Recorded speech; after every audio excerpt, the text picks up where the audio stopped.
Hello అండి, నా పేరు doctor Rakesh. Varahi rehabilitation centre MD మాట్లాడుతున్నాను.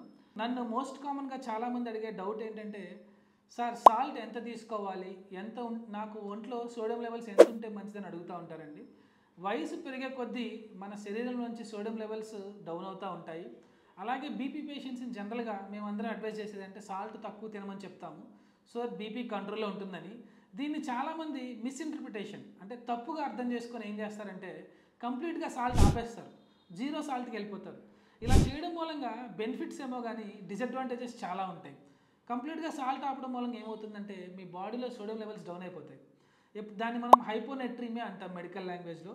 ఇలా సోడియం లెవెల్స్ డౌన్ అయిపోతే మతిమరుపు రావడము, తిక్కగా బిహేవ్ చేయడము, డ్రౌజీ అంటే మత్తుగా అయిపోవడం లాంటివి జరుగుతూ ఉంటాయి. ఇది మోస్ట్ కామన్గా 70 ఏళ్ళు పైబడినటువంటి మేల్స్ అండ్ ఫీమేల్స్ ఇది మోస్ట్ కామన్గా జరుగుతూ ఉంటుందండి. సో మీరు కనుక బీపీ పేషెంట్ అయితే మిమ్మల్ని డాక్టర్ గారు సాల్ట్ తక్కువ తీసుకోమంటే దయచేసి కంప్లీట్గా మానేయకండి.